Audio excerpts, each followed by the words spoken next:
френската култура все по-осезаемо присъства в културния афиш на България. Заслуга за това има Френския културен институт в София. Програмата предложи различни емоции за вкусовете на различната публика. Голямата изложба от колекциите на музея Пти Пале в Париж 1900, в Националната художествена галерия. Изключително събитие.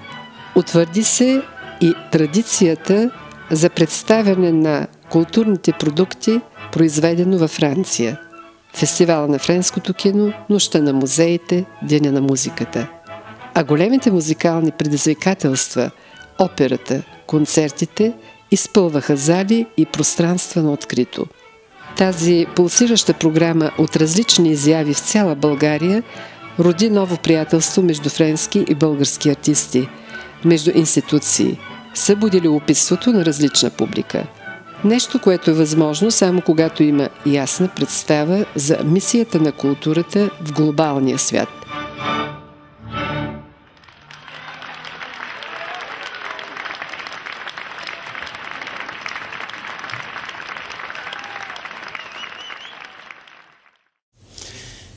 Tout d'abord, bienvenue. Bienvenue à la résidence de France et donc bienvenue en France d'une certaine manière. Le message, je crois, il est très simple, il est naturel, c'est que nous souhaitons, nous Français, être présents en Bulgarie. Nous souhaitons, nous Français, mieux connaître la Bulgarie. Vous le disiez, le monde n'est pas qu'un marché, les sociétés ne sont pas qu'un marché, l'économie est une chose très importante, c'est un objectif très important de l'action de cette ambassade, c'est un objectif très important de l'action de la France. Et la culture, la communication entre les peuples, la communication entre les pays sont quelque chose de très important. Ceci est le message. Alors le message, il est largement passé en 2012 par un événement important et dont je serais tenté de dire, si vous m'y autorisez, que nous sommes fiers, et qui est notre grande exposition 2012 Paris 1900. Vous savez que chaque année, nous avons ce que nous appelons une grande exposition patrimoniale. Il y a 2 ans, c'était les bronzes de Degas à la Galerie nationale des beaux-arts, ici à Sofia. Il y a 1 an, en 2011, c'était les archives de la planète, les autochromes d'Albert Kahn, également à la Galerie nationale des beaux-arts. Une exposition d'ailleurs qui, l'an passé, en 2012, a circulé encore ici et là, je crois à Stara Zagora, à Burgas, à Varna peut-être. Et 2012, c'est l'année de la plus grande exposition que la France ait jamais présentée en Bulgarie, et peut-être, je crois, la plus grande exposition d'art étranger qui ait jamais été présentée dans ce pays, Paris 1900. Donc, voilà, les musées, cette coopération muséale, notre exposition patrimoniale annuelle, c'était Paris 1900, ce ne sera sans doute pas, et j'espère pas, la dernière occasion que nous aurons de travailler avec le musée du Petit Palais ici en Bulgarie, puisque nous réfléchissons actuellement à une autre exposition sur le XVIIIe siècle français, sur la base des collections du musée du Petit Palais, et qui pourrait, elle, être présentée à la Galerie nationale des beaux-arts.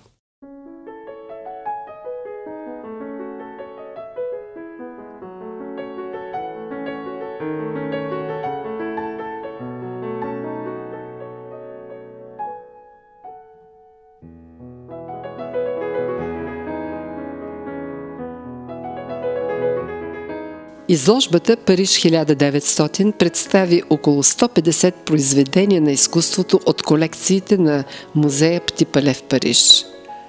Музеят, създаден специално за най-голямото световно изложение Париж 1900. Подготовката на изложбата бе не само обмяна на опит, но и общуване, сприятеляване между тези, които остават зад кулисите на голямото събитие. Френските и българските куратори, уредниците на музеите, директори. Дни преди откриването, те заедно създаваха блясъка на изложбата на Пти Пале. Париж и София се срещат за първи път през 1900 година.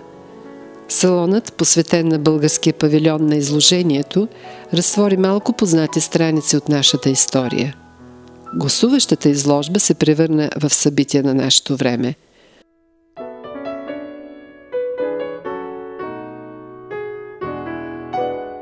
Страстите на Сара Бернар, отварят завесата за обожаваната икона на Париж от 19 началото на 20 век.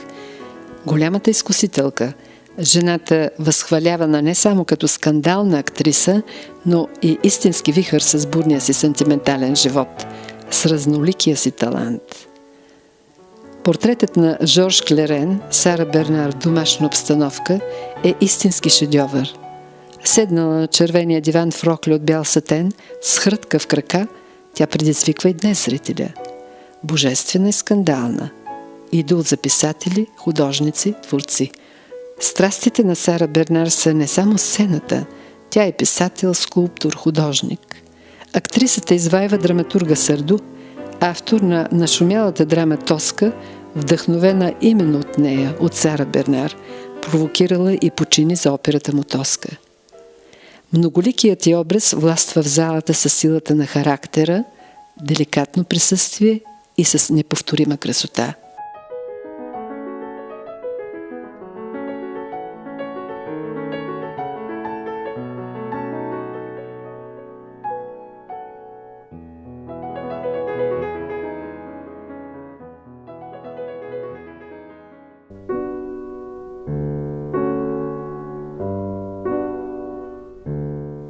Големи български художници пътуват до Париж. Живописците Антон Митов, Георги Митов, Иван Мърквичка, скулпторите Жеко Спиридонов и Борис Шац и други. Творбите им са представени в българския павилион. Този ранен български възход събужда интереса на екипа от Галерията за чуждестранно изкуство да се направи реална снимка на дебюта на европейската сцена. Това обединява усилията на много от българските музейни институции.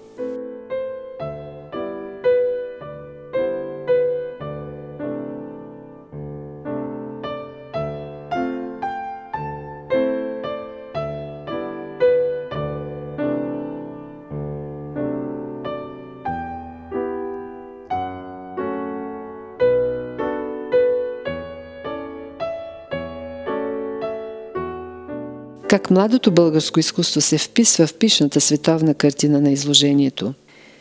В Гран Пале се състезават светилата от европейския художествен елит. Българското изкуство е било повлияно от много от тези майстори на своето време. Между грандиозния френски отдел и скромната румънска секция са изложени картините и скулптурните работи на нашите художници. Същите онези, които са избрани на изложбата в София. В изложението участват 15 души художници с 45 творби. По мнението на компетентни хора, българската изложба там, с малки изключения, има големи качества на оригиналност, самобитност, националност.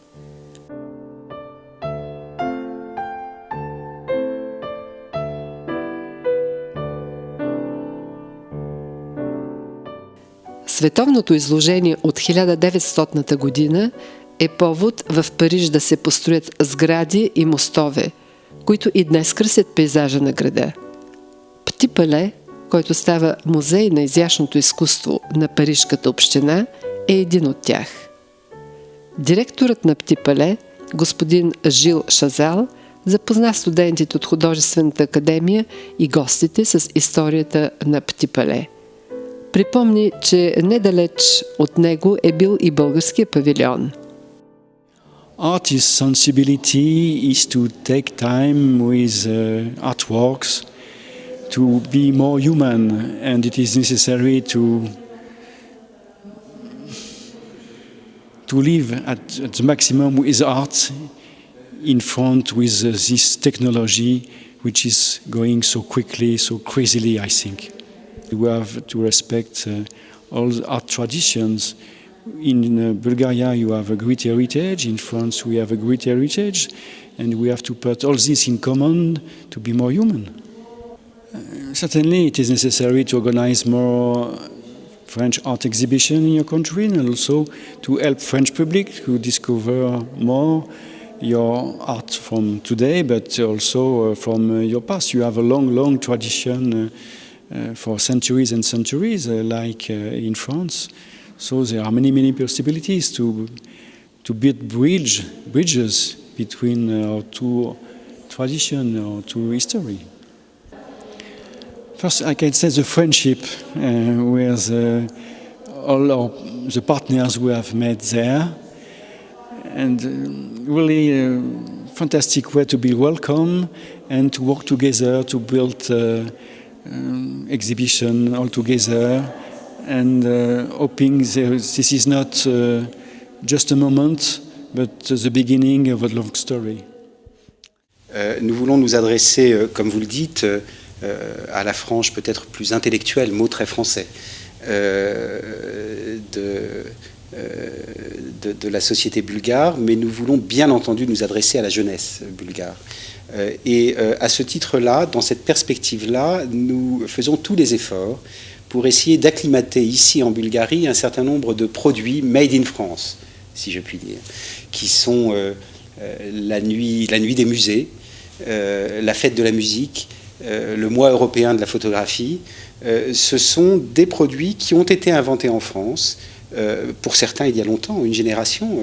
La fête de la musique remonte sans doute à 1981 ou 2, et qui marche très bien, qui ont été exportés, si vous me passez le terme, dans beaucoup de pays du monde, et que nous essayons d'acclimater, de populariser ici en Bulgarie. Exemple, en 2012, la nuit des musées a admirablement bien marché.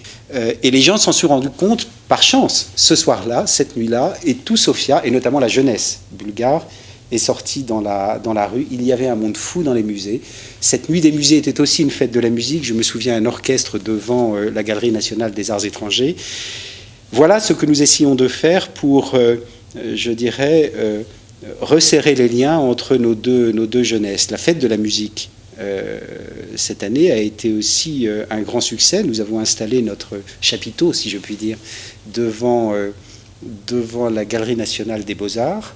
Et il y avait beaucoup de monde. La moyenne d'âge était certainement inférieure à 20 ans. Nous avions une autorisation jusqu'à une certaine heure dans la soirée. La difficulté est que l'audience ne l'entendait pas de cette oreille et que les gens, visiblement, auraient volontiers passé toute la nuit avec la musique de jazz que nous avons produite, et donc un vrai et un grand succès.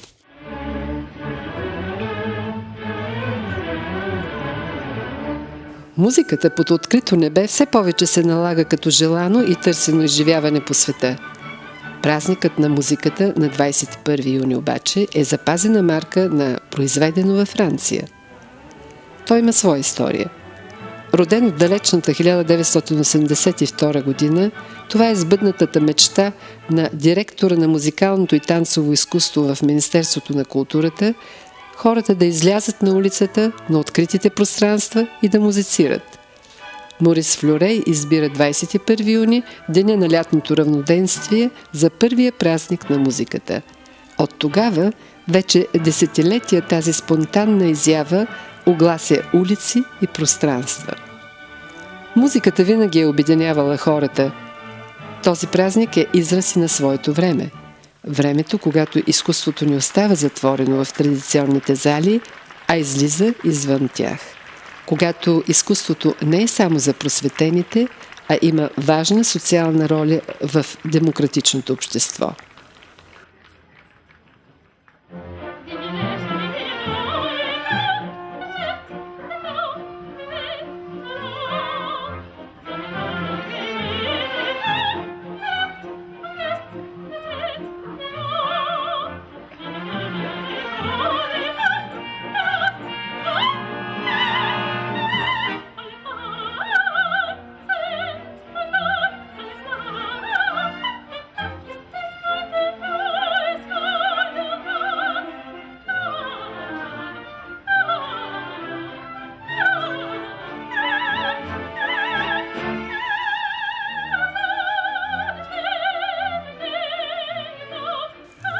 Маестро Талпен е избрал едно приятно музикално пътешествие с музиката на Супе, Моцарт, Офенбах, Майербер, Гоно, Йохан Штраус. Валсът на Штраус, гласове на пролетта във версия за сопран, в изпълнение на Диана Василева, огласи нощта на музиката. Маестро Дидие Талпен е не само директор на Френски институт, но преди всичко изключителен френски музикант. Той ни запозна с малко познати шедьоври на френската музика. С много енергия изгради партньорска мрежа с музикалните институции от цяла България. Сприятели се с българските музиканти. Предложи не едно голямо изкушение от френската музика за познавачи и любители. Спечели обичта на публиката. Препълненото с публика от различни възрасти пространство пред Националната художествена галерия аплодира оркестъра на Българското национално радио, сопраното Диана Василева и маестро Тълпен.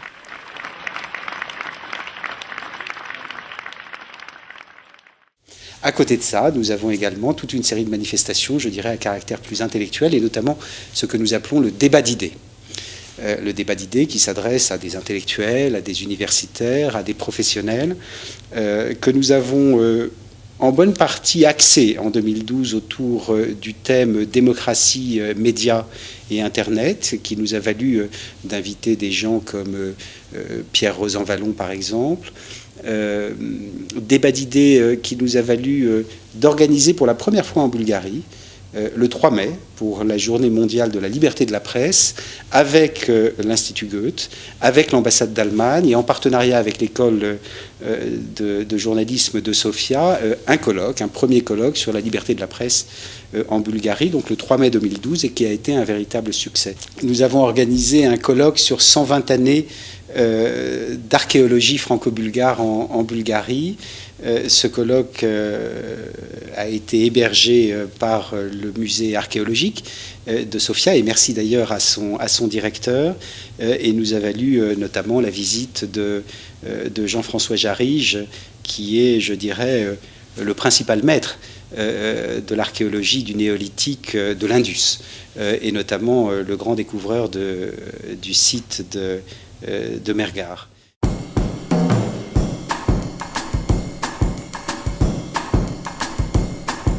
Панаирът на книгата е една от традициите, спечелила интереса и на чужестранните културни институти.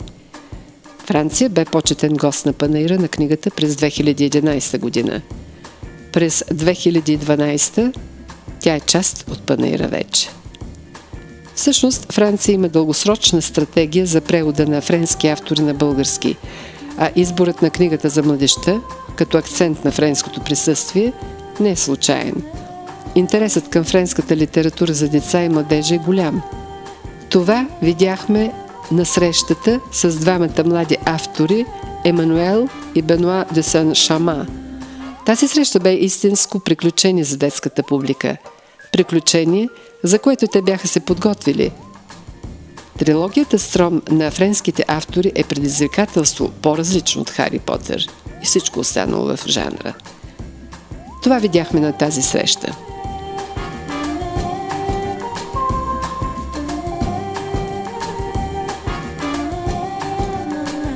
Notre anniversaire de mariage, effectivement, Benoît m'a emmené visiter le Louvre la nuit.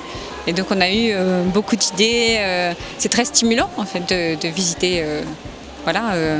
un musée qui n'a rien à voir le jour ou la nuit. Donc j'ai eu la chance de faire ça.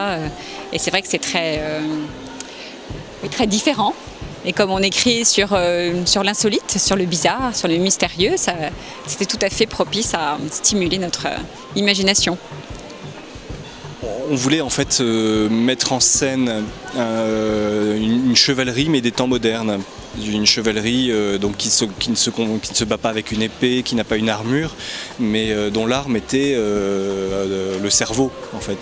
Puisque le Strom, c'est un pouvoir qui réside en chacun de nous, c'est la partie inutilisée du cerveau humain. Et si on pouvait maîtriser toutes les capacités de notre cerveau, on serait capable de choses merveilleuses, de voir des choses que nos yeux ne peuvent pas voir. Donc c'est ça le message fort, c'est qu'on voulait imaginer une chevalerie des temps modernes et combiner un peu le fantastique et le réel. Donc on trouve que l'imaginaire pour les jeunes lecteurs fonctionne mieux quand le lecteur se dit « ça pourrait être vrai ». Il a envie d'y croire, il sait bien que c'est de la fiction, mais en même temps, il rentre dans le jeu et se dit si ça pouvait être vrai. Alors en fait, d'abord, l'histoire commence dans le quotidien de n'importe quel adolescent. Il va à l'école, Voilà, il a un quotidien qui est similaire à celui de n'importe quel autre collégien.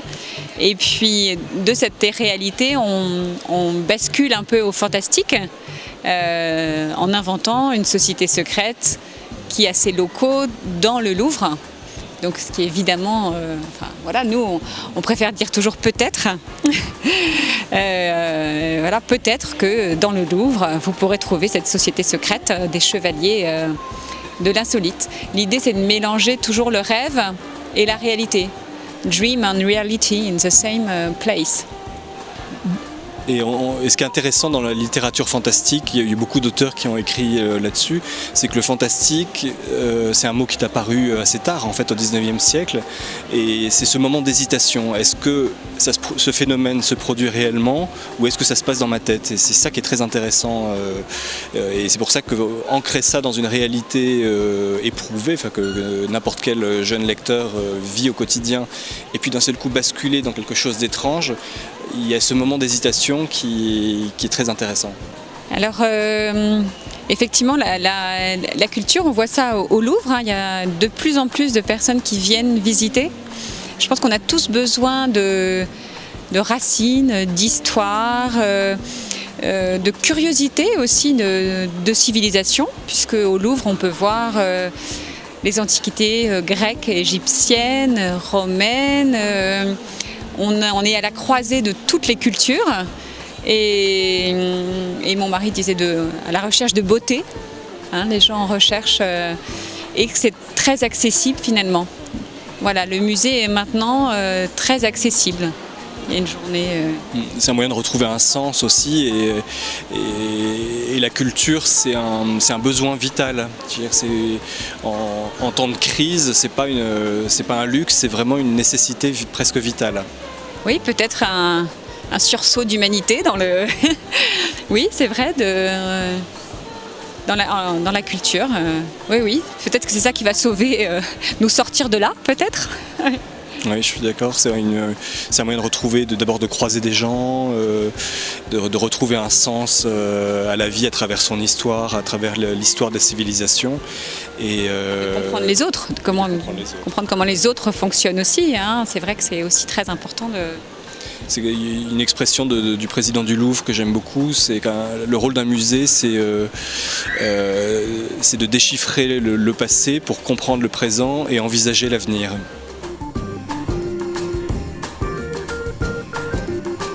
Детската публика търпеливо очаква своя автограф от двамата писатели, разпалили въображението им в едно незабравимо приключение. Спечелено приятелство за в бъдеще. Такава бе тази среща.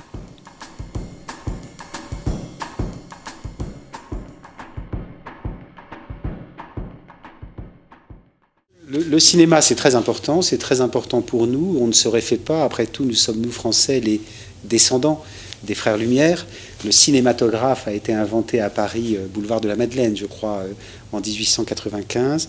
Et le cinéma, c'est tout le XXe siècle et c'est tout le XXIe siècle. Donc c'est une part très importante de notre action et nous sommes très heureux d'avoir pu produire en 2012 un festival du film français dans le cadre du festival Kinomania. Je me souviens notamment de la soirée d'ouverture pour la projection du film Renoir.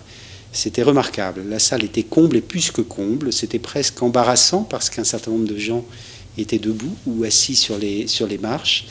Et voilà, c'était Renoir dans la salle Lumière du NDK, au moment même où, à l'exposition Paris 1900, tourne en boucle le film pris par les Frères Lumière dans Paris, au beau milieu de l'exposition universelle de 1900. Et donc, c'est ça, la synergie. Вкусът на френското кино оживява второто издание на фестивала на френския филм в София в рамките на Киномания. След успешното първо издание миналата година, то предложи 10 нови непоказвани от нас филми – комедии, драми, исторически и биографични творби. Публиката изпълни залата на Кино Люмиер. Почитателите на обичаното френско кино очакваха с любопитство срещата си с познати и по-малко познати у нас френски актьори, режисьори. Ще припомня, че преди година за първи път София се вписа в поредицата европейски градове, в които се провежда фестивал, изцяло посветен на френското кино. Подписано бе и двустранно споразумение за кинематографска копродукция между България и Франция. Разтвориха се страници на едно обичано и търсено старо приятелство с поглед към бъдещето.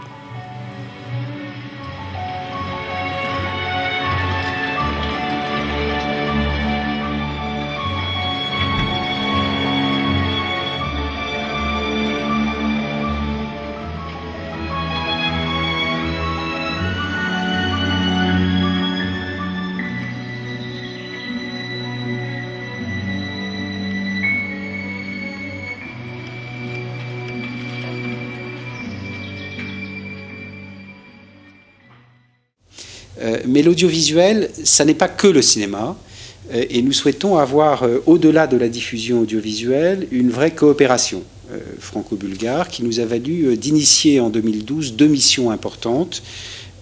Une première mission avec le Conseil des médias électroniques, l'équivalent du Conseil supérieur de l'audiovisuel français, donc avec le Conseil des médias électroniques présidé par Georgi Lozanov, que je remercie pour, je dirais, son ouverture, sur le passage à la TNT.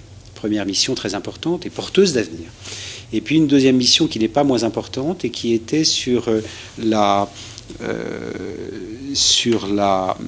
numérisation des archives audiovisuelles, une mission que nous avons faite avec l'Institut national de l'audiovisuel français. Donc diffusion audiovisuelle, oui certainement, bien sûr, mais au-delà de cela, une vraie action de fond de coopération audiovisuelle avec la Bulgarie, c'est notre objectif.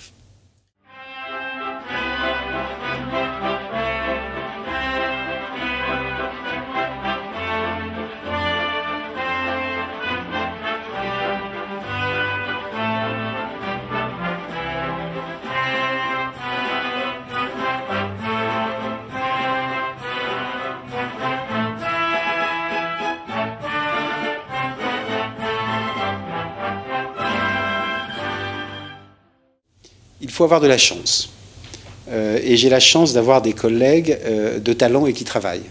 Rien de toute cette action culturelle ne serait possible sans l'Institut français de Bulgarie, sans l'attaché culturel David Weizmann. Et si nous avons cette présence forte, effectivement, en matière musicale, c'est parce qu'à la tête de l'Institut, nous avons un directeur de l'Institut français de Bulgarie, Didier Talpin, qui est un diplomate, mais qui est aussi, nul n'est parfait, un chef d'orchestre. Mais citons l'opéra Le Contori, que nous avons présenté en 2011 à l'Opéra de Varna, mais dont nous avons produit 11 représentations en 2012, à Varna et à Sofia.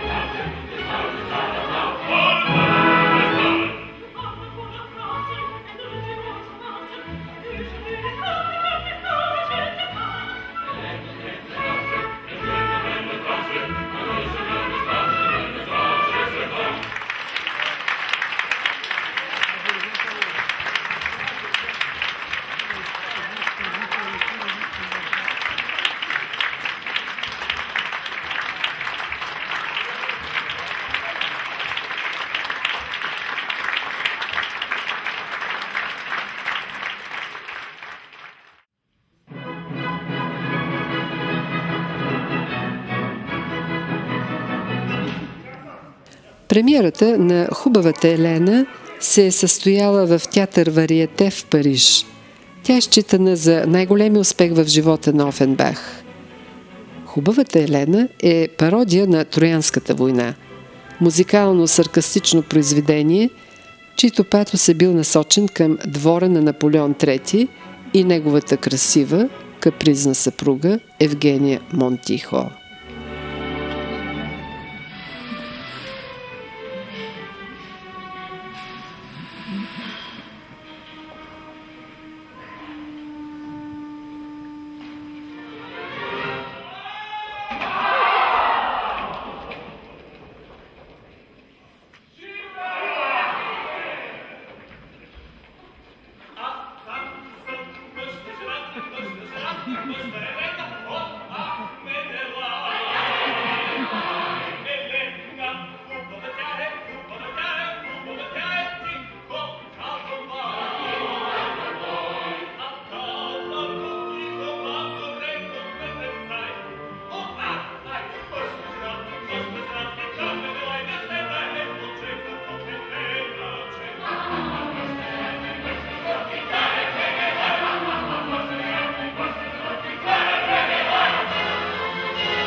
Според режисьора Огнян Драганов, Хубавата Елена е творба, която е по-скоро оперета и то Мерцедесът на оперетите.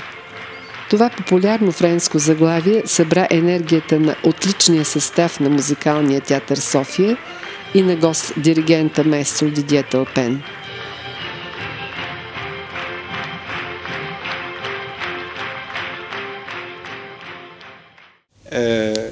Et puis, il y a un an, en janvier 2012, nous avons produit à l'Opéra de Sofia Robert le Diable de Meyerbeer, dans une mise en scène de Wissam Arbache, qui, je crois, a fait et fera date, et c'était un remarquable spectacle.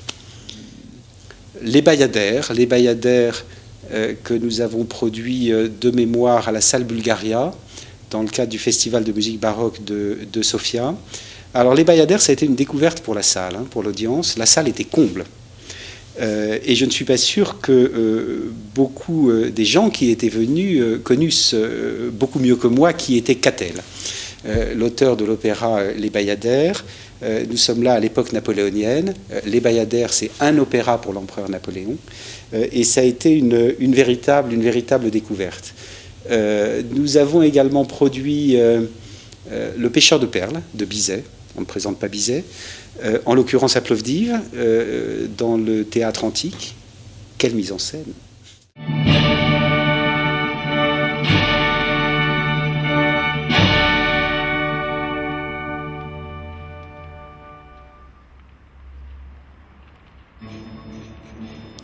Една от любимите опери на публиката, на Жорж Бизе, Ловци на бисери, оживя сред неповторимата атмосфера на античния театър Пловдив, след дълго отсъствие от тази сцена.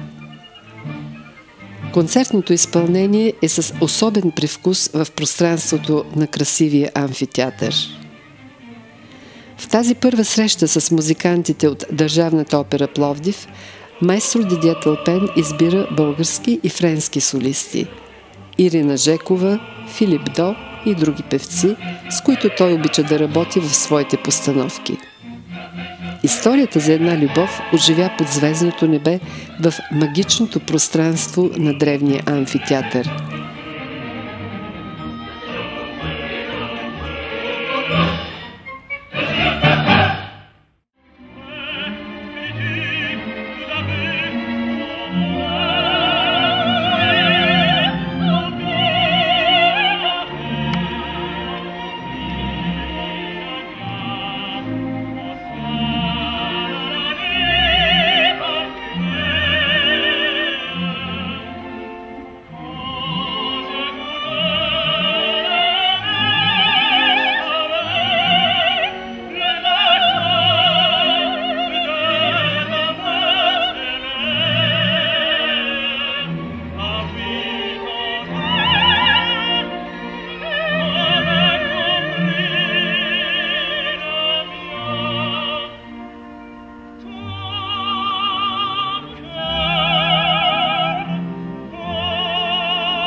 Макар в концертно изпълнение, емоцията завладя публиката.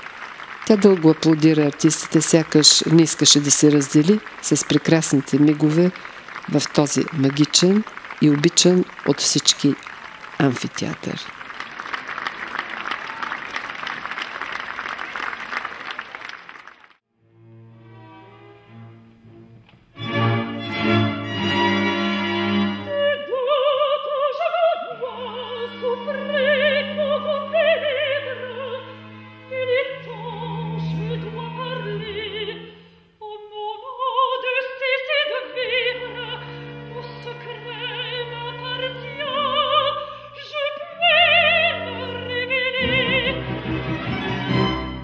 Oui, alors c'est effectivement un opéra très rare qui date de l'époque napoléonienne et on entend, c'est très chargé en fanfare. Alors le choix s'est fait en accord avec une fondation de Venise qui s'appelle le Palazzetto Bruzzane et dont l'objectif est de faire ressortir des bibliothèques toute la musique française du 19e siècle, la musique romantique on va dire. Ça s'appelle d'ailleurs le Centre pour la musique romantique française. C'est à Venise, mais ce sont essentiellement des Français qui gèrent cette institution. Donc il m'avait proposé, ils ressortent comme ça beaucoup d'opéras peu connus. On avait fait il y a 2 ans, un peu dans les mêmes conditions, un Amadis de Gaulle de Jean-Chrétien Bach. Il y a eu plus récemment un Thésée de Gossec. Il y a eu un Adrien de Méhul. Et donc là, les Bayadères de Catel, dont ils avaient déjà enregistré il y a 2 ans, je crois, au Festival de Montpellier, un Sémiramis de Catel. Donc c'est toute cette période française, là on est à la charnière, à la fin du 18e, début du 19e, où il y a toute une série d'opéras qui sont complètement tombés dans l'oubli, qui ont été très célèbres, très joués à l'époque, et ensuite qui ont complètement disparu des affiches et qu'on ressort maintenant et qu'on rejoue. В последните години на различни сцени в България оживяха познати и по-малко познати творби от френската музика. Диригентът Дидие Талпен предлага на българската публика истинско пиршество от музикални изживявания. Едно необикновено приключение бе срещата с операта на Шарл Симон Кател «Баядерките», създадена за Наполеон, позната като опера за Наполеон.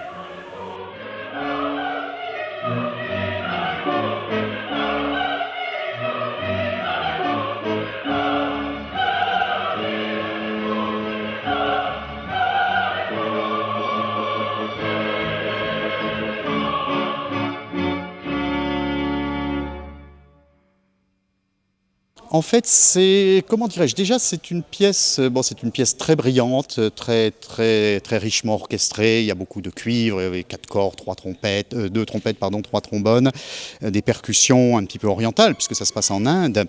Ça c'est la première chose, une belle orchestration. La deuxième chose, c'est qu'il y a beaucoup de solistes, il y a 12 solistes. Il y aura demain sur scène 12 solistes. C'est énorme, ça fait en général une production d'opéra, c'est plutôt 5, 6, 7, 8, mais la 12 c'est vraiment beaucoup.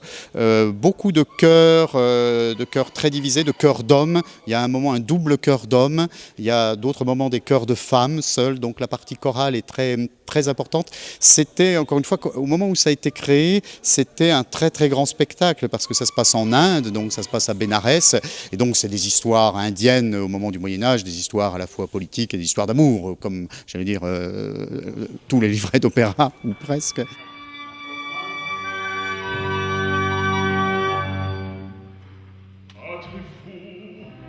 Концертното изпълнение на операта «Баядерките» от Шарл Симон Кател събра на сцената на зала България музикантите от Националния филхармоничен хор Светослав Обретенов с диригент Илия Михайлов, оркестранти от Софийската филхармония, 12 френски солисти и 50 чешки и словашки музиканти.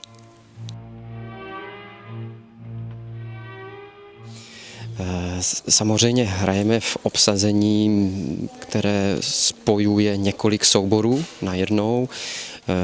Orchestr z Čech, který vedu, Muzika Florea, společně se Solamente Naturali z Bratislavy. Samozřejmě je zde místní filharmonický sbor.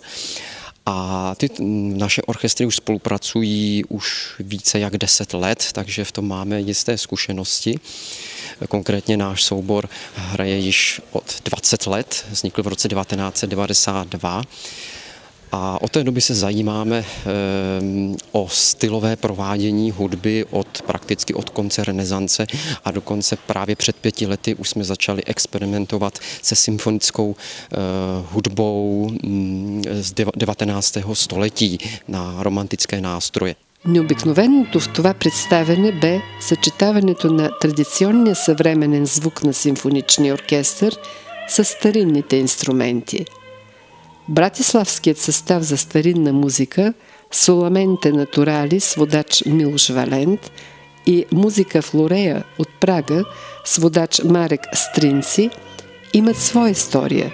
Náš ten soubor Solamente Naturali je tam taká určitá flexibilita, že hrajem i taky v komorním posazu a tohle je největší obsazení, který máme. A orchestr soubor vznikl 93 a potom jsme to od roku 2000 hrajeme v takým větším obsazení.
Това първо представяне у нас в рамките на фестивала за бароково изкуство разтвори завесата за една ориенталска мечта на Наполеон, която пресъздава екзотична картина от 1810 година.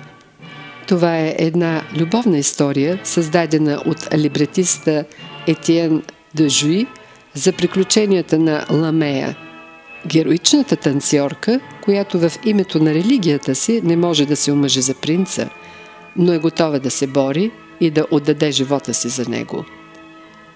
Сюжетът е смес от свещената индийска традиция и разказа на Волтер – образованието на един принц.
Тази гигантска продукция, събрала музиканти от 3 страни, бурно бе аплодирана от публиката. Явно открила една нова своя любов към френската музика.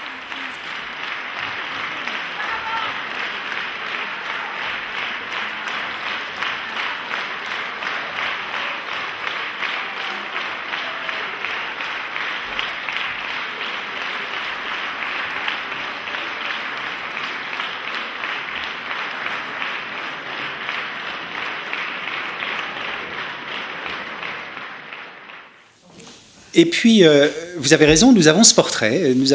Et je serais très heureux de vous le montrer. Ce portrait, c'est un portrait du vice-consul Leguet. Le vice-consul Leguet a été nommé par la Troisième République française en 1874 auprès de la Sublime Porte, comme on disait, mais à Sofia. Sofia qui faisait encore partie à l'époque de l'Empire ottoman.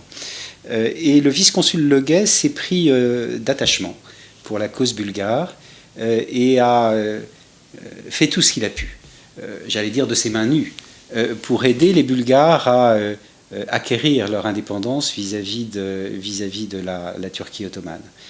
C'était, vous vous en souvenez, l'époque en 1876 de la révolte et puis ensuite de la guerre entre la Russie et la Turquie. Et le consul Leguet a été là à tous les instants. Et les Bulgares ont été très reconnaissants, ils s'en souviennent encore. Ils ont été très reconnaissants puisque l'on me dit que le vice-consul Leguet a été le premier étranger non bulgare qui ait reçu sa rue, ici à Sofia, près de la présidence. Vous savez, l'art, la culture, c'est la vie. C'est notre époque. C'est l'époque romantique. C'est le 19e siècle qui a mis l'art sur une sorte de piédestal. Mais l'art, c'est tout simplement une partie de la vie. Et c'est une composante de la vie. Il n'y a pas de vie sans art, il n'y a pas de vie sans culture. Il n'y a pas de diplomatie sans l'art et la culture, ou alors ce serait une demi-diplomatie. Voilà ce que je pense.